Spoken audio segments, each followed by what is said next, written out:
So the next one I wanted to talk about is a product that Apple have just launched. So bear in mind, I am an Apple fanboy. I have iMacs, I have MacBook Pros, I have the watch, I've got the phone, I have a lot of different stuff. And one of the things that I always find funny is that when I talk to companies about making sure that their business strategy is as good as possible, one of the things that I always talk about is making sure that you have an ecosystem.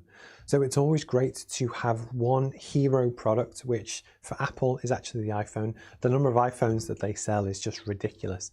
But you have one particular product, which is the main thing that you push, and that's your main kind of revenue driver. But actually, if you can find complementary offers which either improve that or fall into the ecosystem that work with one another, it allows you to have your main market entry point, which for many people is the phone, it could be the Mac computer, whichever. And actually, if you can build products or services which integrate together, which are fairly exclusive, it gives you extra ways to drive revenue and sell more stuff to more people. So with the launch of Apple Airtags this week, I actually thought this was quite clever. So what are they? There are these little kind of coin-sized discs which you can use to locate products, your keys, your bag, your phone. Actually, it could be your phone if you attached it to it. But the idea is it solves the common problem of losing stuff. There are other companies that have tried to do something like this. Like there's a company called Tile, which I think use a range of Bluetooth and different things.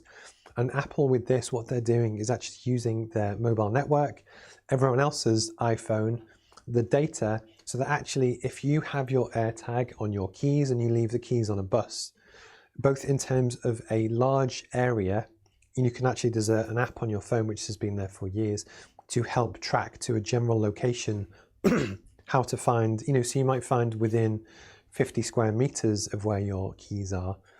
But the new technology uses a new chip, which is actually only on the iPhone 11 and newer, which allows you to within like centimeters to actually find the thing. So what this product does, it does have a niche in the market. They sell for $29 for one or $99 for four. I think most people will go for the $99. But say with that one, you only actually get the disc. So when you get the disc, which has the functionality, you then need the accessories to then attach it to your belt or your keys or your bag or whichever. So it's a very clever way to the entry points to look. It's a good idea. And I was tempted to buy them. It's actually, the price point is reasonable. The choosing $29 is a low enough price that actually I would pay that. But then you kind of rationalize it, and then the $99, you think, well, actually I'd pay that as well because it seems better value, which in many ways it is. But they've actually got you in at the 29, which is kind of quite clever. But when I realized when I did my homework that actually you need the iPhone 11 or newer, I still rock an iPhone 10, which is almost 4 years old now. So actually these don't apply to me. But what it does do is, because I like the ecosystem, I use Apple Music, which is one of their subscription kind of services. They've kind of got me tied in, but actually I don't mind. My point was just to kind of emphasize the idea that if you have a product or service, so for instance, I always like to try and relate it back to me, because this whole thing is about using practical, real information that you could implement yourself. So my hero product for the next 5 years will be the Roadmap MBA. It's what I class as a real-world business course that I've hopefully priced very well for what you kind of get and who you compete against. But there will still be spin-offs and different services and consultancy that you can build an ecosystem around.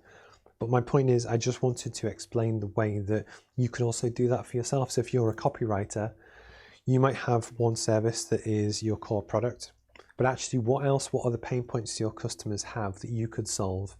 Apple, in this case, it was all to do with losing stuff. And actually, was there a clever way to interact with that, which I thought was quite useful. But yeah, the question is, do you really need them?